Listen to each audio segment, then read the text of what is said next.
안녕하세요. 주식쇼 스트라이크의 김혜선입니다. 코스피 지수가 미국과 중국의 경기지표 호조세로 1910선으로 한 주를 마감했습니다.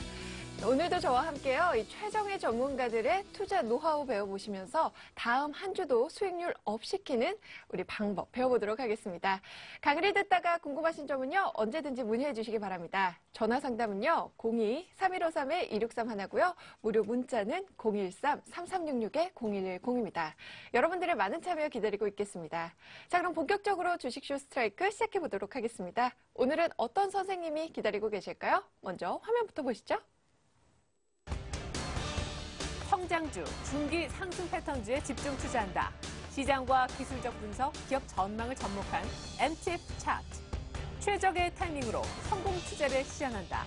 거지에서 황제까지 이대열 전문가의 골든 타깃이 지금 공개됩니다.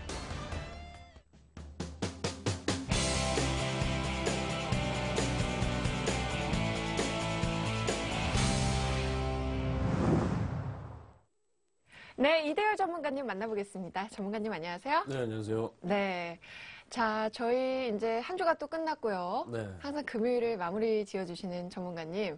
오늘도 컨디션 좋으시죠? 네, 좋습니다. 아주 네. 좋습니다. 힘차게 출발해 보도록 하겠습니다. 자, 그럼 오늘 강의 시작하기 전에요. 먼저 저희 어김없이 또 지난 시간에 배웠던 내용들 복습해보고 넘어가겠습니다.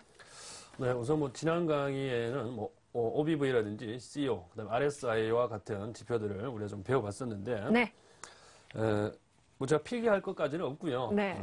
이 개별 지표들을 쓸 때 정석적인 매매를 하게 되면 신호가 늦기 때문에 정석적인 매매보다는 약간의 그 변형된 방법을 쓰자라고 제가 말씀을 드렸는데, 네. 그 변형된 방법이 바로 다이버전스와 다이버전스. 관련된 문제입니다. 네. 그래서 개별 지표 하나하나를 쓰시더라도 다이버전스 위주로 쓰시고 정석적인 매매를 하게 되면 조금 늦은 감이 있으니까요. 그런 부분들은 여러분들께서 좀 감안을 하셔가지고 쓰시면 되겠다. 그리고 다이버전스도요. 상승 다이버전스에서 매수를 하시고 하락 다이버전스가 나오면 일단 매도로 대응하는 것을 원칙으로 좀 지키신다면 좀 더 안전한 매매가 좀 될 수 있지 않을까라는 생각을 좀 해봅니다. 네. 저희 그동안에요. 굉장히 많은 지표, 보조 지표들을 살펴봤습니다. 추세 지표, 그리고 변동성 지표, 그리고 마지막으로 거래량 지표에 대해서 배워봤는데요. 이 모든 지표들을 이제 접목시켜서 실전에 대응하는 방법을 배워봐야겠죠? 네, 그렇습니다. 네. 이 지표들을 그 차트상에서 설정을 해두고 매매할 때 어떻게 활용을 하는지 이제 종합적인 것을 오늘 이 시간을 통해서 한번 해보도록 하겠습니다. 네. 자, 우선 추세 지표부터 추세 매매에서 우리가 이 보조 지표를 활용해서 이 추세 매매에 활용하는 방법들을 한번 먼저 배워보도록 할게요. 네. 자, 먼저 우리가 배웠던 여러 가지 지표들 중에 네. 어떤 것들을 제가 쓸 거냐면, 자, 첫 번째로 여기 보시게 되면 DMI와 ADX가 나와 있습니다. 네. 첫 번째로 DMI, 그다음에 ADX 이거를 쓸 거고요. 이게 뭐라 그랬죠? 추세 강도 지표라고 그랬어요. 운동 방향성 지표와 추세 강도 지표가 같이 있는 거죠, 그죠? 그래서 이게 추세 매매에서는 가장 중요한 케이스가 되겠습니다. 추세 매매에서는 아시겠죠? 그래서 1번이에요. 그다음에 이 두 번째로는 여기 보시게 되면 이제 CO라는 지표가 나오죠, 그죠? CO, 거래량과 관련된 부분들입니다. 네. 그 다음에 보시게 되면 변동성 지표인 이제 스토캐스틱이 있고요. 그 다음에 마지막으로 여기 보시게 되면 MACD 오실레이터가 나옵니다. 즉, 우리가 추세 매매에서 이 지표들의 중요도 순으로 제가 적용을 해야 되는 순서대로 이 바뀌어도 상관은 없어요, 사실. 네. 바뀌어도 상관은 없는데 우리 추세 매매니까 종목 자체가 추세를 형성하고 있다라는 가정이 깔려 있는 거 아니에요. 그렇기 때문에 이 추세 지표 자체가 추세 매매니까 추세 지표가 가장 중요하겠죠. 그 다음에 상대적으로 조금 덜 중요한 변동성 지표, 스토캐스틱. 하지만 여기에서 동시다발적으로 매수 신호를 찾아내서 우리가 매매에 임하자. 그것이 기본 전제예요. 자, 네. 그러면 우리가 사례를 통해서 한번 보자고요.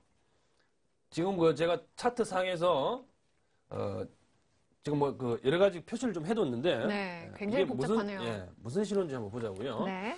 자, 먼저 여기서는 매수 사례예요. 매수 사례. 그러니까 어디에서 매수를 하는지 한번 보자고요.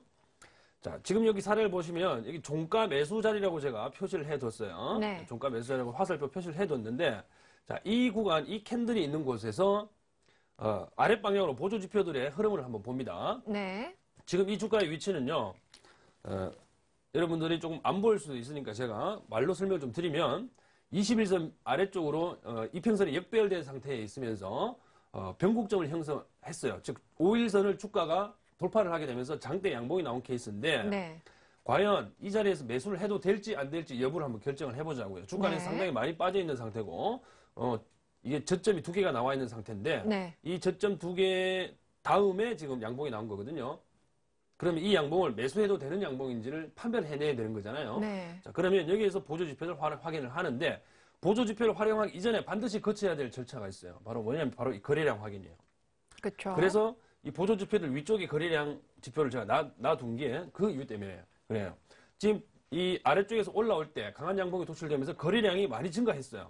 상당히 많이 증가했죠. 그죠? 네. 그러면 이 캔들은 일단 매수 고려 대상이 되는 거죠. 자, 그러면 고려를 한번 해보자고요. 네. 자, 먼저 ADX 지표 확인을 해봅니다. 일단 DMI 쪽을 확인을 하니까 이 저점이 형성되는 구간들, 즉 양봉 캔들 바로 전날, 그죠? 저점을 찍었던 캔들에서 지금 그 플러스 DI가 지금 이쪽에 있어요. 플러스 DI가 지금 10포인트 부분에 형성이 되어 있고 네. 마이너스 DI가 지금 30포인트를 넘어가 있는 자리가 딱 형성이 되어 있네요. 네. 즉 계속 위쪽으로 올라가 있다는 얘기죠. 그런데 오늘 딱 보니까요. 양봉이 나오게 되면서 거래량이 딱 실렸다는 얘기예요, 지금. 거래량이 어느 정도 실려 있다는 얘기죠. 그러면 이 밑에 ADX 지표를 딱 보니까 DMI는 꺾였어요. DMI는 마이너스 DI가 밑으로 꺾이고 플러스 DI가 위쪽으로 올라왔어요. 일단 신호는 나왔어요. 근데 이 ADX가 어떤 방향으로 움직여야 된다고 그랬죠? 마이너스 DI가 아랫방향으로 꺾이게 되면 이 추세의 강도를 나타내는 ADX 지표도 옆으로 눕거나 아래로 하락을 해야 된다 그랬어요. 실제적으로 꺾였어요. 그 다음날 꺾여버렸어요. 네. 그러면 하락의 강도가 굉장히 힘이 약해지고 있다는 증표이기 때문에 이제 어느 정도 마무리 국면이구나라는 확신을 할 수가 있어요. 그러면 1차 ADX 지표에서는 매수 신호가 나왔죠. 그죠? 그래서 여기에서 1번 조건은 ADX 조건은 오케이예요. 그죠? 만족한 거죠. 네. 자, 그 다음에 CO 지표를 한번 보죠. 거래량 지표를 한번 보게 되니까 거래량 지표의 전반적인 트렌드를 봐라 그랬죠. 그죠? 전반적인 트렌드를 보니까 주가가 이렇게 밀렸어요. 근데 보니까 특정 구간에서 주가는 이렇게 내려와 있는데 지금 여기서는 저점이 지금 올라가 있는 다이버전스가 발생이 됐네요. 네. 그죠? 근데 지금 우리가 주가 위치는 여기잖아요. 여기서 또 추가적으로 더 하락을 했어요, 지금. 근데 여기도 보니까 저점이 높이는 비슷한데 오히려 더 낮은데도 불구하고 이거는 저점이 또 올라갔네요. 그죠? 또 올라갔어요. 뭐예요, 이거? 이것도 다이버전스 아니에요. 그죠? 그러면 여기서 나온 양봉 자체가 그 CO 지표가 다이버전스가 발생이 되면서 영선을 돌파한 지점이 되겠죠, 여기가. 그러면 이 캔들은 뭐죠? CO 지표상에서 다이버전스가 나왔고 영선 기준선까지 돌파를 했으면 강력한 매수 신호가 나와주는 거죠. 그죠? 그럼 여기도 오케이가 된 거야. 강력한 매수 신호. 자, 그 다음에 스토캐스틱 지표, 변동성 지표 한번 보자고요. 추세를 타고 하락을 했지만 최근의 구간은 박스권 내에 있기 때문에 변동성 구간으로 볼 수 있겠죠. 그러면 변동성 지표 확인이 필요합니다. 변동성 지표를 확인하니까 이 1차 저점에서 여기가 저점이 하나 골든 크로스가 형성이 됐고요. 그 다음 두 번째 저점에서도 지금 골든 크로스 형성이 됐어요. 문제는 이 골든 크로스 형성된 지점의 높이예요. 뭐예요? 상승. 얘는 밑으로 그죠? 살짝 떨어져 있잖아요. 네. 그러면 여기도 다이버전스죠. 그럼 여기 골든 크로스 지점이 뭐? 강력한 매수 신호가 나오는 구간이잖아요. 그러면 지금 조건이 그죠? 하나, 둘, 셋 보조지표 3개에서는 지금 전부 다 오케이 사인이 나왔어요. 네. 그럼 이 오케이 사인 나온 것을 최종적으로 어디에서 확인한다 그랬죠? MACD 오실레이터에서 확인을 한다 그랬습니다. 네. 과연 사도 될까? 최종 승인을 받는다 그랬죠? 자, 보니까 여기서 딱 보니까요. 이 매수 캔들 상에서 보니까 이게 다시 플러스 구간으로 올라오고 있어요. 길이가 플러스 네네. 부분이 지금 길어지고 있는 게 확인이 돼요. 네. 그러면 어떻게 해라? 매수를 해라.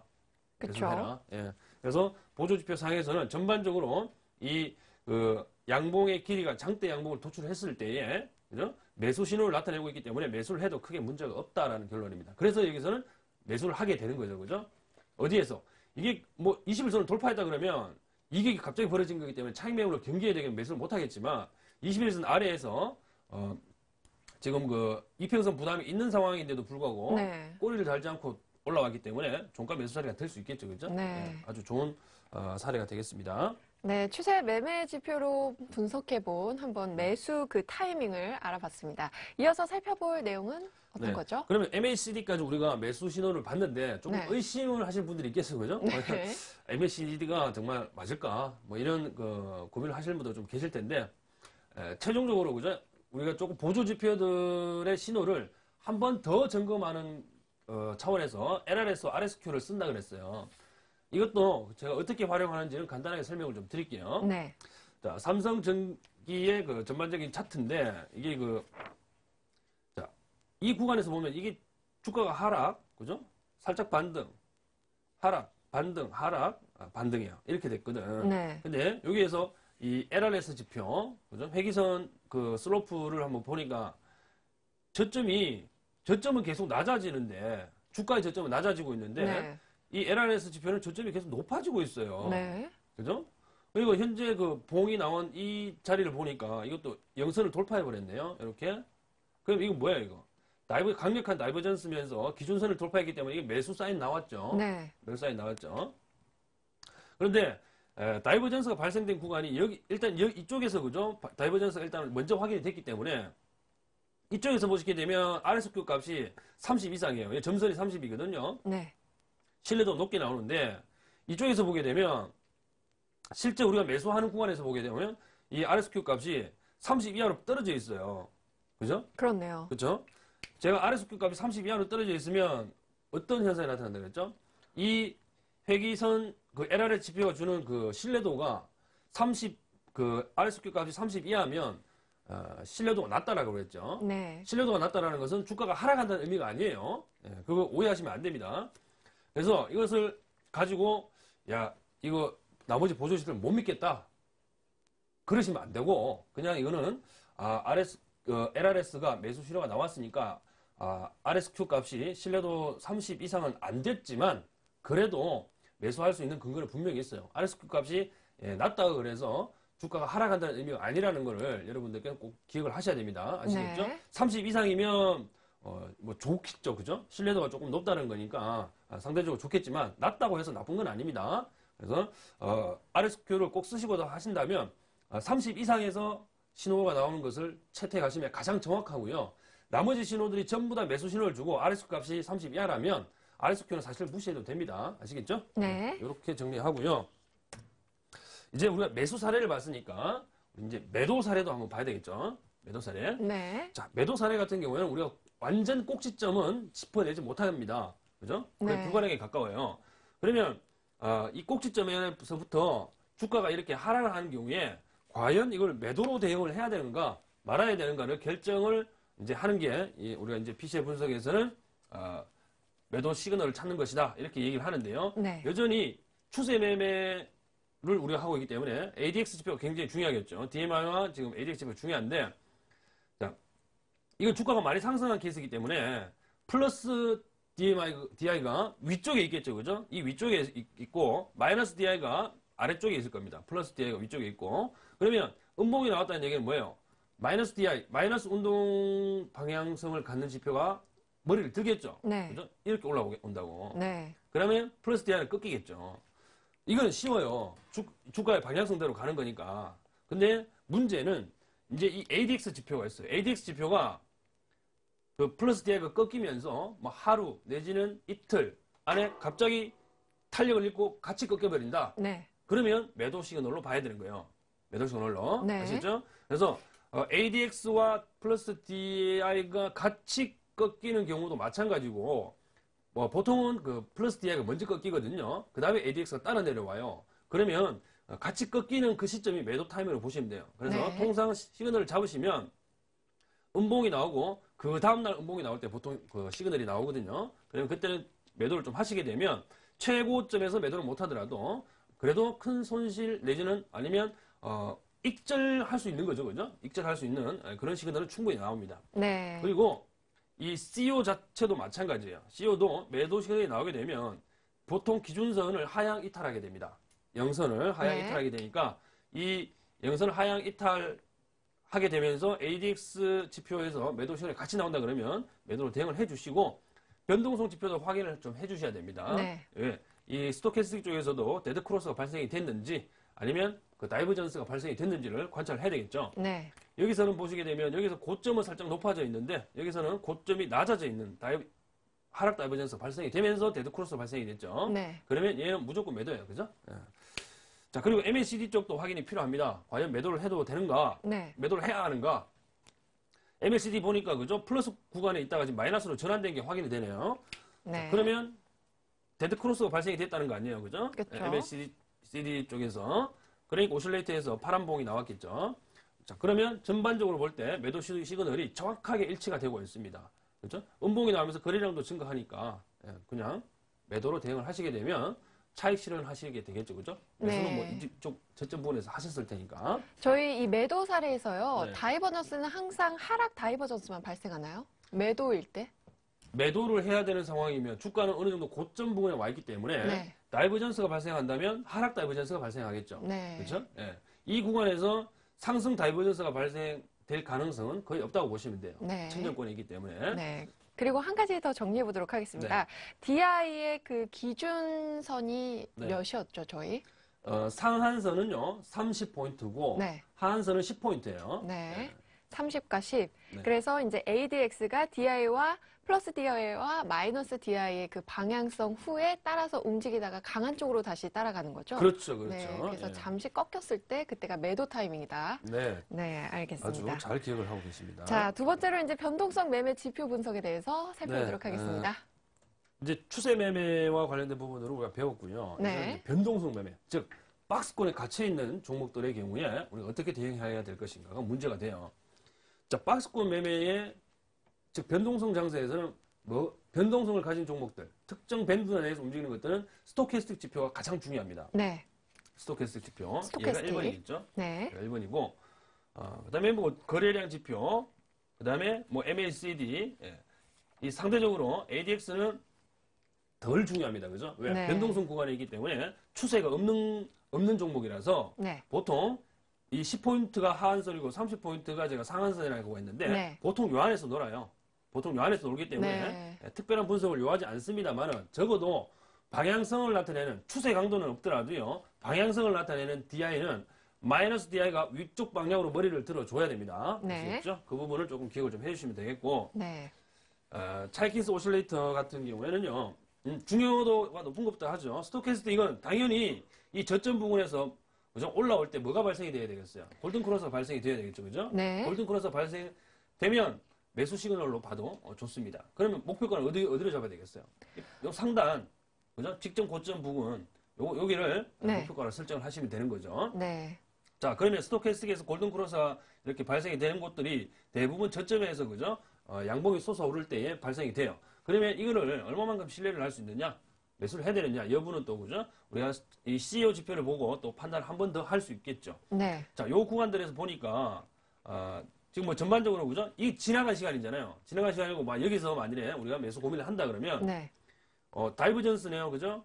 쭉 다이버전스가 발생이 되어 가지고 전반적으로 올라오는 가격입니다. 얘는 저점이 그죠? 높이가 비슷한데 네. 여기서는 올라가고 있으니까 그렇네요. 전반적으로 이 CEO 지표는 다이버전스가 발생이 되었기 때문에 여기서 매수 고민을 해도 된다라는 오케이 사인이 떨어지는 거죠. 네. 그죠? 예, 그래서 CEO까지 오케이가 났네요. 그러면 DI를 확인을 하는 거죠. DI를 확인해보고 플러스 DI가 이게 윗방향으로 우상향하는지를 확인만 하게 되면 우리가 최종적으로 MACD를 통해서 매수 사인 오케이만 하면 되는 거죠. 네. MACD 보니까 그죠? 대부분 이렇게 길이가 짧아지거나 아니면 양봉으로 다시 솟아오릅니다. 그러면 매수를 해도 된다는 케이스죠. 네. 그래서 이 변동성 매매에서도 그 추세 매매와는 이 지표들의 전반적인 중요도가 조금 틀릴 뿐이지 네. 적용하는 방법은 다 똑같아요. 그죠? 적용하는 방법은 다 똑같으니까 너무 뭐 어려워하실 것도 없고요. 일단 매수도 변동성 매매에서는 매수도요. 일단 스토캐스틱 지표 보고 CEO 지표 보고 그다음에 ADX 지표 보고 MACD 보고 이렇게 결정을 하시면 됩니다. 제가 좀 네. 말씀 아직 안 끝나셨나요? 아니요, 끝났습니다. 네, 제가 간단하게 정리를 해보자면요. 예. 변동성 매매에서 매수 타이밍을 찾을 때 중요도가 가장 높은 스토캐스틱 슬로우가 이제 골든 크로스가 발생했을 때고요. 네. 그렇죠? 그리고 CEO가 이제 상승 다이버전스가 만들어졌을 때고, 그쵸? 그리고 이제 플러스 DI가 머리를 들었을 그 타이밍, 예. 그리고 마지막으로 MACD 오실레이터가 길이가 짧아질 때 그게 다 맞았을 때가 정말 퍼펙트한 매수 타이밍인가요? 마지막에 네. MACD가 음봉일 경우에는 음봉에서 그죠? 길이가 네. 짧아지는 경우에는 이게 길이가 짧아지는 게 맞지만 네. 양봉일 경우에는 길이가 길어져야 되겠죠. 그렇죠? 그렇네요. 그래서 그런 부분 조심하시고 그리고 CEO도 네. 무조건 다이버전스가 발생돼야 된다는 건 아니고요. 네. 다이버전스가 없더라도 기준선을 돌파하면 되겠죠, 그죠? 네. 기준선 아래에 있던 CEO 지표가 기준선을 돌파하는 모습들이 나온다면 그것도 매수 사인이 되는 거겠죠. 네, 알겠습니다. 변동성 매매에서 이제 매수 타이밍 살펴봤습니다. 이어서 살펴볼 내용은 이제 매도 타이밍 또 네, 살펴봐야죠. 그렇죠. 네. 매수를 했으면 네. 이제 매도를 해야 되니까. 자, 이 매도도 우리가 추세 매매에서 했던 거랑 똑같이 보시면 돼요. 네. 예, 여전히 그죠? 변동성 구간 안에 있기 때문에 비변동성 구간에 있기 때문에 이 ADX 지표는 여전히 이 상한선 중간에서 놀고 있겠죠, 그죠? 네. 그래서 별도의 분석은 필요 없는데 매도 시그널이 나왔기 때문에 마이너스 DI가 움직이겠죠, 그죠? 그래서 마이너스 DI 움직이는 거 확인을 좀 해주셔야 되고 네. 지금 그 CO 스토캐스틱 쪽은요. 이게 데드 크로스가 발생이 되겠죠, 그죠? 예, 데드 크로스가 발생이 되어줘야 됩니다. 네. 데드 크로스가 발생이 되고 이 CEO 지표도 매도를 해야 되는 시그널이 나올 때는요. CEO도 이 기준선을 하향 돌파하거나 네. 하락 다이버전스가 발생이 돼야 되겠죠, 그죠? 네. 그래서 이런 매칭되는 부분들을 찾아가지고 이 MACD 오실레이터가 양봉인 경우에는 길이가 짧아져야 될 것이고 음봉인 경우에는 길이가 길어지는 모습들이 나온다면 매도 시그널로 인식을 하셔도 좋겠습니다. 그래서 이런 보조지표 매매는 변동성 폭이 작은 경우에는요. 네. 이게 역매매가 될 수 있어요. 즉 비싸게 사고 네. 예, 싸게 파는 결과가 될 수 있기 때문에 수수료만 나가고요. 예. 네. 그래서 이게 그 변동성 폭이 좁은 구간에서는 보조지표 매매를 안 하시는 게 좋아요. 변동성 폭이 굉장히 큰 경우에 네. 굉장히 큰 폭의 그림을 이렇게 파동을 그릴 때는 최소 뭐 한 10% 이상 그죠? 이렇게 출렁거려 줘야 보조지표를 사용해서 매매를 했을 때에 뭐 한 3, 4% 먹을 수 있는 거지. 뭐 변동성 폭이 3%밖에 안 되는데 그죠? 이걸로 매매하면 말씀하신 대로 수수료만 계속 나가는 그런 매매가 될 수 있습니다. 그렇죠. 그래서 네. 이런 부분들은 좀 조심을 좀 해주셔야 돼요. 네. 자, 이래서 변동성 매매 이제 또 매수 타이밍과 매도 타이밍 살펴봤습니다. 마지막으로 이제 핵심 정리 들어볼까요? 정리를 조금 해드려야 되겠죠, 네. 그죠? 이제 그 칠판을 조금 켜놓고 제가 정리를 좀 해드릴게요. 네. 자, 먼저 추세 매매 그리고 변동성 매매를 정리 좀 하죠. 네. 자, 우선 추세 매매를 할 때는 뭐가 제일 중요하다고 제가 말씀드렸죠? 자, 첫 번째로 네. 네, 뭐였죠? DMI, 아, 네. ADX가 가장 중요하다고 말씀을 드렸고요. 네. 자, 그다음에 그 뭐 CO나 그죠? 그 3번에 그 뭐 스토캐스틱이나 네. 스토캐스틱, 4번에 MACD 오실레이터죠. 네. MACD 오실레이터라고 그냥 O만 쓸게요. 네. 자, 이렇게 됐을 경우에 당연히 추세를 갖는 종목들 매매하기 때문에 이 추세 지표가 가장 중요하겠죠, 그죠? 네. 그래서 여기에서 기본 조건은요.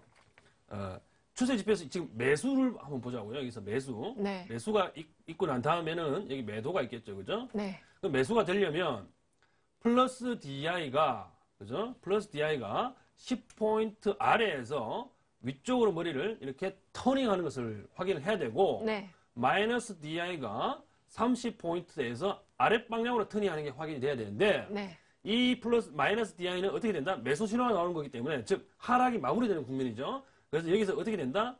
ADX가 아랫방향으로 같이 또는 하루 이틀 텀을 두고 같이 내려와야 되는 거예요. 네. 그러면 여기서 매수 사인이 뜬다라는 거죠. 네. 그럼 매도는 어떻게 돼요? 반대겠죠. 반대죠. 플러스 DI가 위쪽에 있다가 아랫방향으로 터닝하고 마이너스 DI가 아랫방향에서 위쪽 방향으로 터닝할 겁니다. 그러면 여기에서는 어떻게 되죠? 매도 사인이니까 ADX가 같이 내려오겠죠. 그죠? 네.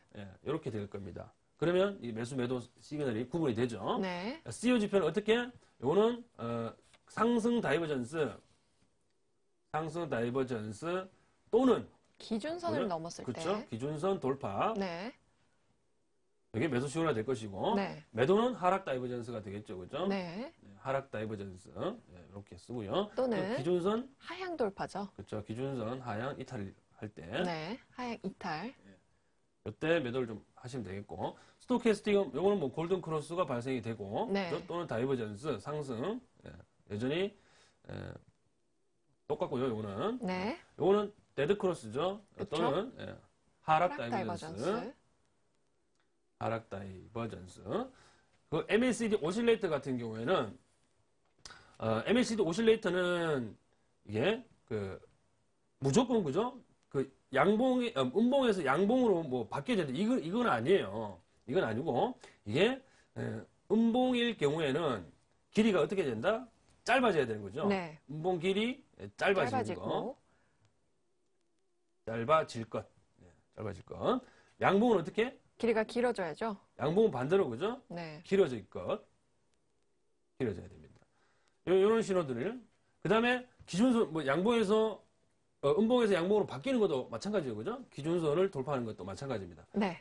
그럼 매수 신호가 되겠죠. 그죠? 그러면 이 1번, 2번, 3번, 4번 조건이 이렇게 만족이 되게 되면 뭐 어떡하자? 매수를 하자는 거죠. 네.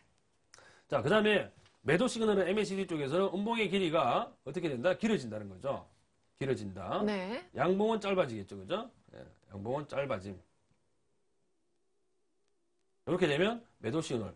이렇게 네 가지 조건이 만족하면 매도로 대응을 하시면 되는 거예요. 네. 자, 그런데 자, 이것들을 분석하기 전에 선행돼야 된다는 게 있었죠. 바로 거래량이죠. 그죠? 네. 거래량의 전반적인 흐름은 이 모든 보조 지표들보다 항상 우선합니다. 항상 우선한다는 걸 기억해 주시고 네. 이거보다 더 우선하는 게 있어요. 뭐가 있죠? 우리가 그 처음에 배웠던 이 캔들 이제 일본 캔들이라고 할게요. 네. 이 일본 캔들의 형태, 위치, 패턴 이런 게 분석이 먼저 돼가지고 야, 이 캔들은 공략 고민을 좀 해봐도 되겠다는 결정을 하고 네. 거래량 보고 오케이 좋았어 거래량 증가했네 그죠? 그러면 분석 들어가는 거예요. 네. 아시겠죠? 이게 분석도 안 된 상태에서 이것만 쳐다보고 있으면 여러분들 안 돼요. 이것만 쳐다보고 있으면 쉽게 말씀드리면 그죠? 내가 어떤 목적을 가지고 뭐 일을 해야 되는데 목적 없이 그냥 일만 이렇게 그죠? 이것저것 막 그냥 정신없이 하고 있는 그런 케이스가 되는 거예요. 네. 그래서 이걸 보고 꼭 이 일봉의 그 형태가 어떤 형태일 때? 그렇죠. 보통 보게 되면 아랫방향에서 올라올 때는 십자형 네. 내지는 이게 장대 양봉이 나온다든지 뭐 비석형이 나온다든지 그죠? 윗꼬리가 달린 형태 그런 형태가 나오게 되면 매수를 좀 고민을 해봐야 돼요. 근데 이런 그 캔들이 아닌데 음봉으로 떨어지고 있는데 꼬리가 길게 달렸다고 해서 그죠? 이 주가 위치가 또 계속 내려갈 수 있는 위치인데도 뭐 바로 이거 보고 바로 매수해버린다든지 네. 뭐 그런 식의 매매가 돼서는 안 된다는 거죠. 그래서 항상 우리가 미리 다 순서대로 제가 그 강의를 진행했던 이유도 바로 여기에 있는 거예요. 네. 그래서 이게 순서대로 여러분들께서 일봉 확인하고 그죠? 일봉이 뭐 장대 양봉이라서 좀 매력적이다. 주가 위치 보니까 21선과 이격도가 뭐 한 18%, 20% 정도 벌어져서 단기 급등 가능성이 있다. 그죠? 그 다음에 패턴을 보니까 W자형 패턴이다. 뭐 아니면 V자형 패턴으로 갈 것 같다. 네. 뭐 이런 그 내용들이 성립이 돼줘야만 이 분석을 하는 의미가 있는 거예요. 그죠? 그래서 이게 주가 돼서는 안 된다. 어디까지나 보조지표는 보조지표에 그쳐야 되는 거예요. 네. 아시겠죠? 네. 그래서 이 부분들을 꼭 염두에 두시고 매매하실 때 참고를 좀 해주시면 되겠습니다. 네, 혹시 그 매주 그 홈런주 들고 오시잖아요. 그 네. 홈런주들을 선별할 때도 이런 식의 분석을 해서 들고 오시는 건가요? 제가 뭐 홈런주 같은 거 찾을 때는 네. 제가 지금 설명드린 이 부분들은요 매우 그 기초적인 내용들이기 때문에 여기에 기초해서 그죠? 제가 여러분들한테 종목을 추천드리지는 않겠죠. 네. 더 어려운 방법을 쓰겠죠 제가. 네. 고도화된 방법을 쓰겠죠. 그래서 이런 그 기초적인 방법들은 여러분들 그냥 참고만 하시고요. 주요 매매 기법이 될 수는 없어요 이게. 아시겠죠? 네. 알겠습니다. 네, 오늘 강의 내용이었습니다. 저희 추세 지표랑 이제 변동성 지표로 인해서 그 매수와 매도 타이밍을 찾는 것에 대해서 한번 배워봤는데요. 저희 이해가 잘 되셨는지 한번 복습해 보도록 하겠습니다. 잠시만 기다려주세요.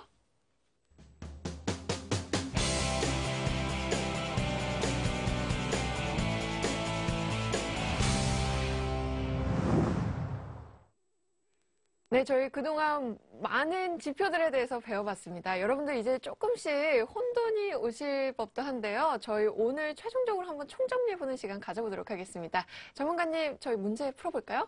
네, 좋습니다. 네. 오늘도 여전히 테스트의 시간이 돌아왔네요. 네. 자, 첫 번째 문제부터 네. 출발해보도록 하겠습니다. 화면이 좀 지저분해서 네. 좀 지우고 해야 되겠네요. 네. 자, 1번. 네. 자, 보조지표 중에서요. 우리가 배웠던 거 있죠? 보조지표 중에서 추세 매매에서 네. 가장 중요한 것은 무엇일까요? 라는 것이 이번 문제인데요. 네. 1번 DMI ADX, 2번 스토캐스틱, 3번 LRS, 네. 4번 R스퀘어드. 네. 추세 지표였으니까요. 네. 저희 가장 강조해 주셨던 거죠. 네. DMI와 ADX 1번입니다. 네, 1번으로 하겠습니다. 네. 자, 그럼 다음 2번으로 문제. 갈게요. 자, 다음 중 다른 보조 지표들이 네. 매수 시그널을 나타내고 있을 때에 네. 최종 의사결정하는 지표는 무엇일까요? 아, 네. 골라주시면 되겠는데 네. MACD 오실레이터 1번, 네. 2번은 VR, 3번은 ADX, 4번은 CO. 네, 이제 헷갈리기 시작했죠? 네. 매수 시그널을 나타낼 때 최종 의사 결정을 할 수 있는 지표라고 하셨죠? 네, 저 그렇습니다. 1번 MACD 오실레이터 하겠습니다. 네, 1번. 네. 자, 그러면 마지막 문제. 자, 오늘의 마지막 문제. 네. 자, 다음 중 변동성 매매에서 가장 중요한 보조 지표는 무엇일까요? 네. 자, 1번 스토캐스틱, 2번 VR, 네. 3번 CO, 4번 DMI ADX. 네. 공부를 안 한 친구들은 이 똑같은 번호가 쭈루룩 나올 때 왠지 좀 불안하잖아요. 그렇죠. 하지만 저는 오늘 네. 정확하게 1번을 또 선택하겠습니다. 1번 한 번으로 스토캐스틱. 다 미는 경향이 있는데. 자, 이제 답을 맞춰볼까요? 네. 네. 좋습니다. 첫 번째 문제부터. 자, 첫 번째 문제. 문제가 어렵진 않습니다. 그죠? 네. 다음 보조 지표 중 추세 매매에서 가장 중요한 거. 추세 매매니까 추세를 가진 종목들. 네. 그죠? 그러면 이게 추세 강도 지표니까 당연히 1번이 그쵸. 되겠죠. 그죠? 1번이죠. 네, 좋습니다. 1번은 네. 맞았고요. LRS와 R스퀘어드는 어떨 때 사용했던 지표들이죠? 자, LRS는 이제 회기선, 네. 직선 회기선을 만들 때에 그것을 그 기울기 값들을 계속 연결을 해가지고 네. 회기선 슬로프로 만든 거예요. 곡선을 만든 건데 이거는 R스퀘어드랑 같이 항상 그쵸. 붙어 다니죠. 얘네들은 친한 사이예요. 네. 친한 사이이기 때문에 LRS가 뭐 상승 다이버전스다. 근데 R스퀘어드 값이 30 이상이다. 네. 그러면 매수를 해도 된다. 뭐 이런 식으로 해석을 하면 된다 그랬어요. 네. 그렇죠? 이 부분은 어렵지 않으니까. 자, 다음 2번으로 문제. 갈게요. 자, 2번은 자, 얘네들은 안 친하죠? 얘네들은 그쵸. 안 친합니다. 네. 자, 다음 중 그 보조 지표들이 매수 시그널을 나타낼 때 다른 보조 지표들이죠. 우리가 배웠던 것들이 주로 5개를 썼는데 네. 그중에서 한 4개가 매수 시그널을 나타낸다. 이런 얘기죠. 네. 그러니까 최종적인 의사결정을 무엇을 보고 하는가? 앞에 지표들이 매수 시그널을 나타냈는데 이거 사도 된다 안 된다 의사결정하는 것은 뭐라 그랬죠? 제가 MACD 오실레이터라고 그랬죠. 네. 2번도 맞았네요. 그렇죠. VR은 이거 거래량 지표였죠. 그렇죠. 네. VR은 거래량 지표였고 ADX는 방금 했고요. 그죠? 네. 추세 강도. CO는 이것도 거래량과 관련된 지표입니다. 그죠? 네. 일단 오늘 성적이 아직까지는 좋습니다. 네. 자, 마지막 변동성 문제. 매매에서 네. 변동성 매매, 네. 즉 변동성 폭이 작든 크든 변동성 매매입니다. 가장 네. 중요한 보조 지표는 바로 이 스토캐스틱이 되겠습니다. 아, 그렇죠? 네. 저 네. 틀린 줄 알았습니다. 네. 스토캐스틱이었죠? 그렇죠. 예. 네. 오늘은 공부를 한 학생과 하지 않은 학생이 둘 다 100점 맞을 수 있는 그런 날이었네요. 네. 좋습니다. 불공평한 문제였네요. 네. 일단 제가 문제 자체 답이 중요한 건 아니에요. 맞추고 안 맞추고보다 지표를 볼 때도 그죠? 개념을 알고 보시는 거랑 모르고 보시는 거랑 좀 굉장히 큰 차이가 있어요. 네. 변동성 구간인데 ADX 지표를 보면서 그걸 위주로 매매를 하게 되면 그죠? 문제가 좀 심각한 거예요. 그래서 그 시장 흐름에 맞는 종목 흐름에 맞는 지표들을 보고 좀 해석을 해서 접근을 하셔야만 제대로 된 시그널을 찾아낼 수 있다는 걸 말씀을 꼭 좀 드리고 싶네요. 네, 저희 심화학습 테스트까지 잘 끝내봤습니다. 보조지표는 보조지표에 불과하다는 것, 캔들과 거래량을 항상 우선시해야 된다는 말씀 해주셨습니다. 저희 이어서요. 네, 잠시만요. 오늘도 유익한 내용 잘 배우셨는지 이대열 전문가님의 또 다른 궁금증이 있으신 분들은요. 리치맵 홈페이지를 통해서 전문가님의 온라인 방송을 참여해보시면 더 유익할 것 같습니다. 저는 계속해서 여러분과 함께하는 시간으로 돌아올게요.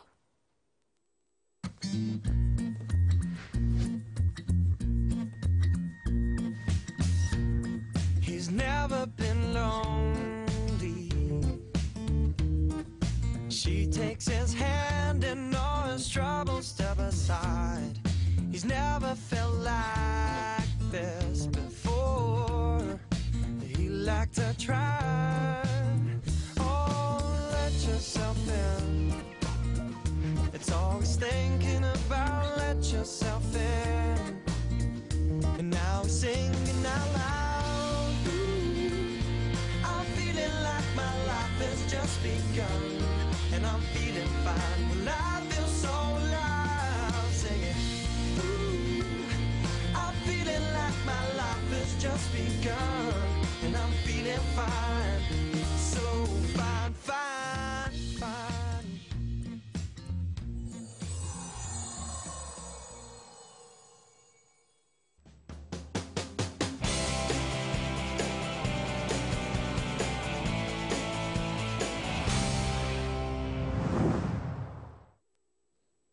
네, 코너 속 코너 시청자만을 위한 시간이 돌아왔습니다.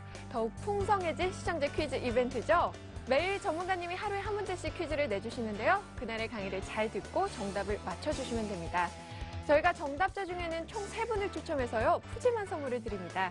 1등에게는 22만 원 상당의 홍삼 선물 세트를 드리고요. 2등에게는 VIP 회원권, 그리고 3등에게는 주식 관련 서적을 선물로 보내드리겠습니다. 자, 그럼 오늘의 퀴즈 나가기 전에요. 먼저 어제 퀴즈 정답부터 확인해 볼게요. 어제 퀴즈는요. 다음 중 코스닥 종목이 아닌 것은 무엇일까요? 라는 문제였습니다. 정답은 3번 AJ 렌터카였죠. 당첨자는 잠시 후에 발표하도록 하고요. 그럼 오늘의 퀴즈도 나갑니다. 에비타분의 EV를 가지고 기업의 주가를 평가할 때 다음 중 가장 저평가되었다고 볼 수 있는 것은 무엇일까요? 1번은 1, 2번은 2, 3번은 3, 4번은 4입니다. 정답을 아시는 분은요. 리치맵 홈페이지를 통해서 응모해 주시고요. 정답도 맞추고 푸짐한 선물도 받아가시길 바랍니다. 정답자 발표는요. 오늘이 금요일이니까 월요일 이 시간에 발표해 드릴게요. 저는 그럼 어제 정답자 소개해 드립니다.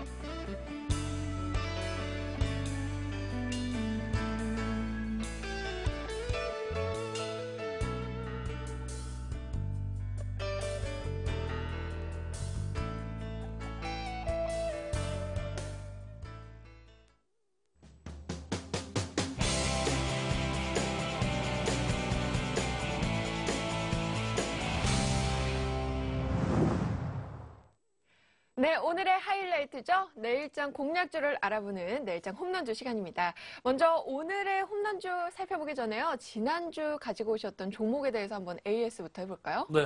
네. 화면을 좀 보시죠. 자, 지난주에 제가 한국콜마를 말씀을 드리면서 대응 전략 방향에 대해서 좀 설명을 드렸는데 네. 매수가 26,250원에서 매수를 좀 진행을 하시고 목표가는 29,750원, 손절가를 24,500원 드렸는데요. 자, 차트를 좀 보시죠. 네. 한국콜마. 네. 오늘장 상승했나요? 자, 한국콜마의 차트입니다. 강보합권에서 마감했습니다. 자, 이게 10월 26일이죠, 그죠? 제가 이날 제가 그 금요일이니까 이날 설명을 좀 드린 것 같고, 네. 그래서 이날부터 매수가 진행이 됐을 텐데 많이 올라갔네요. 매수를 그죠? 충분히 됐죠, 그죠? 네. 매수가 되셨으면 지금 그 목표가가 250원을 제가 설정했죠, 그죠? 그래서 이날 차익 실현이 나갔을 겁니다, 그죠? 네. 요만큼 먹은 거죠, 이렇게. 네. 자, 목표가에 도달해서, 그죠? 완벽하게 여러분들 차익 실현할 수 있는 기회를 줬다라고 판단이 됩니다. 네, 홈런주였네요. 네, 말 그대로. 이거 홈런이 갔죠? 네. 홈런이 됐습니다. 예, 수익 실현하신 분들은 예, 박수 한번 치시고요. 네. 예, 지금은 이제 축하드리고. 들어가긴 타이밍이 늦은 거죠? 지금은 뭐 들어가기는 상당히 좀 애매한 네. 구간이다라고 말씀드릴 수 있겠습니다. 네, 알겠습니다. 자, 그럼 오늘은 어떤 종목 들고 오셨나요? 자, 금일은요, 카프로라는 종목을 갖고 왔는데, 네. 자, 최근의 트렌드를 한번 보시죠. 설명을 좀 드릴게요. 자, 최근 트렌드 한번 보시게 되면 주가가 대략 한 18,000원 선, 18,500원을 찍고 난 뒤에부터 굉장히 급락을 합니다. 네. 예, 왜 급락을 하라니까? 이때 뭐 중국 경기도 굉장히 안 좋았고 중국 기업들 실적도 굉장히 안 좋았어요. 그러면서 종합주가지수 많이 조정을 받았는데 오히려 카프로 같은 경우에는 경기 둔화와 관련된 문제가 굉장히 심각하게 부각이 되면서 단기 급락했죠, 그죠? 네. 이게 그 18,500원이면 기존의 그 전반적인 트렌드를 한번 보시게 되면 18,500원, 즉 2만 원 이하라는 것 자체가 굉장히 지금 낙폭이 큰 상황인데도 불구하고 네. 자, 라인을 하나 그어볼게요. 2만 원이 지금 여기거든요. 네. 근데 지금 그 대략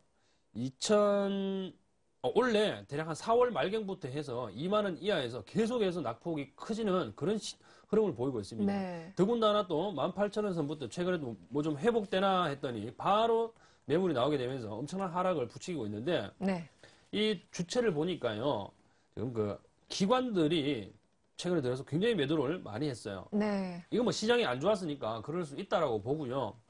그 다음에 외국인들도 보니까 중간중간에 물량들이 좀 나왔어요. 그렇네요. 그러니까 주가가 이렇게 많이 조정을 받았겠죠.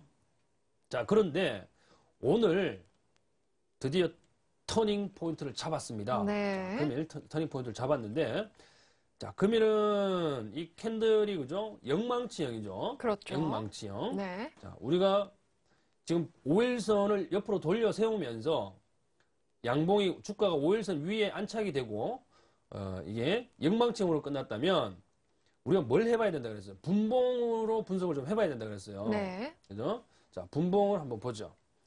5분봉으로 볼게요. 네. 자, 5분봉으로 보게 되면 아침에 장 시작과 동시에 그죠? 쭉 주가를 뽑아 올립니다. 주가를 뽑아 올리게 되는데 어때요? 거래량 보니까 거래량이 엄청나네요. 상당히 많이 실리죠. 네. 그 뒤에 주가가 슬금슬금 조정을 받아요. 이렇게 네. 조정을 받는데 거래량 보세요. 거래량이 급감한 상태에서 물량이 크게 나오지 않습니다. 그렇죠? 네. 그런데 장 막판에 되니까 조정을 마무리하고 어느 정도 250원 정도 반등을 시켜주네요. 네. 이때 보니까 장중 거래량보다는 소폭 더 거래량이 실린 모습이 보입니다. 네. 그러면 이거를 구분하기가 좀 쉽지 않으니까 10분봉으로 가서 한번 보죠. 네. 10분봉으로 가서 보게 되면 거래량 흐름이 쉽게 눈에 보이실 거예요. 자, 아침에 거래량이 많이 실렸고, 네. 그죠? 장중에 거래량이 거의 없고요. 장 막판에 거래량이 조금 실리는 모습들이 확인이 되고 있습니다. 네. 그러면 제가 지금 여러분들께 드리고자 하는 말씀은 뭐냐면 일봉상에서 윗꼬리가 달렸지만 이 윗꼬리에 대한 매물 부담이 적다라는 거예요. 아시겠습니까? 네. 자, 그러면 이걸 제가 추천주로 들고 왔으니까 매수를 해도 된다는 결론을 제가 도출을 하려고 하겠죠. 그죠? 자, 그러면 이거를 어떻게 매수를 해야 되느냐? 자, 이게 지금 5일선 가격이 13,000원이거든요. 네. 분봉상에서 한번 보죠. 5분봉으로 볼게요. 5분봉 차트를 보게 되면 13,000원에다가 여러분들이 라인을 하나 그어놔야 돼요. 네. 13,000원에다가 라인을 하나 딱 그으시면 이게 지금 5일선의 지지를 받았다는 게 오늘 이 분봉상에서 여러분들 느낌이 오죠, 그죠? 일봉상에서 보면 5일선 가격이 13,000원이에요. 그래서 13,000원 라인을 딱 긋고 보니까 오늘 이 종목이 13,000원대 지지를 받고 간 이유가 일봉에서 그죠? 5일선의 지지를 받은 거잖아요. 네. 그죠? 그러면 지금 5일선 지지받고 일단 반등을 했는데 거래량이 조금 동반이 됐다 그랬죠? 그러면 금일 가격 자체가 지금 13,250원이 그 종가인데 오늘 매수하신 분들이라면 뭐 적정하게 매수를 좀 포인트를 잡아갔다라고 저는 평가를 할 수 있어요. 네. 자, 그러면 이게 월요일날 우리가 그죠? 제가 기준가는 13,250원을 드릴 텐데 매수를 어떻게 기술적으로 할 것인가가 중요하겠죠. 네. 자, 10분봉으로 한번 가볼게요. 10분봉으로 가보게 되면 계속 하락했던 종목이라서 단기 급등에 대한 차익 매물이 나올 수밖에 없겠죠. 그죠? 그러면 여기에서 우리가 기술적으로 피보나치 툴을 가지고 가는 거예요. 기술적으로. 네. 자, 피보나치 툴을 한번 제가 적용을 해보도록 하겠습니다. 잠시만요. 여기 있네요. 피보나치 툴을, 자, 이게 어저께 저점에서부터 금일 고점까지 연결을 해봅니다. 이렇게. 네. 그럼 고점까지 연결을 딱 해보게 되면, 이거 확대를 해볼게요. 자.